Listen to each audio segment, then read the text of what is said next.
বাংলাদেশের উত্তর-পূর্ব প্রান্তে সবুজ পাহাড়, স্বচ্ছ নদী আর পাথরের প্রাকৃতিক শোভায় ঘেরা দুটি নাম জাফলং ও সাদা পাথর। একসময় এই দুটি স্থান ছিল স্বর্গের মতো সুন্দর, দেশি বিদেশি পর্যটকদের কাছে স্বপ্নের গন্তব্য। কিন্তু এখন সেই স্বপ্নের দৃশ্যপটে নেমে এসেছে ধ্বংসের ছায়া। রাতের আধারে কিংবা দিনের আলোয় দুই পর্যটন কেন্দ্রে চলছে সংগঠিত পাথর লুটপাট। জাফলং বহুদিন ধরে দেশের শীর্ষ পর্যটন স্পটগুলোর একটি। পিয়াইন নদীর তীরে দূরে ভারতের পাহাড়ের পাদদেশে শত শত বছর ধরে নদীর বুকে ছড়িয়ে আছে বিভিন্ন আকারের পাথর।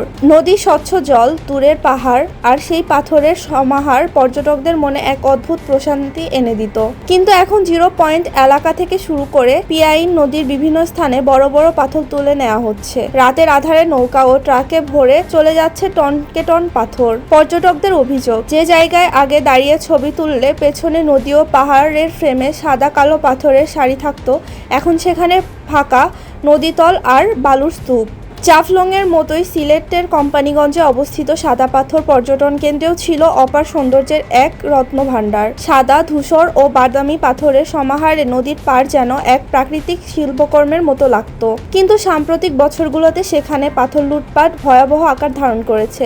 একসময় যেখানে পর্যটকরা নৌকা করে নদীর বুকের মধ্যে সাদা পাথরের গায়ে বসে ছবি তুলতেন, এখন সেখানে দেখা যায় ফাঁকা নদীতল, ধুলোবালু আর ক্ষতবিক্ষত প্রাকৃতিক দৃশ্য।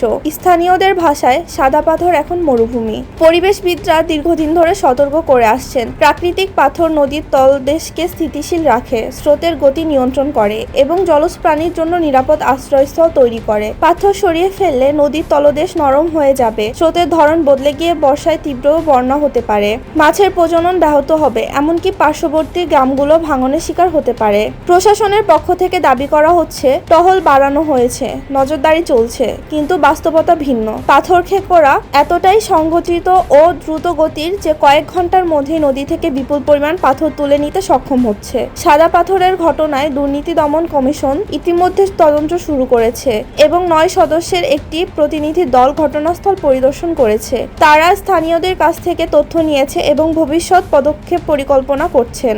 স্থানীয় হোটেল, রেস্টুরেন্ট, নৌকা চালক, গাইড সবাই জাফলং ও সাদা পাথরের পর্যটনের উপর নির্ভরশীল। পর্যটকের সংখ্যা কমে গেলে হাজার হাজার মানুষের জীবিকার হুমকির মুখে পড়বে।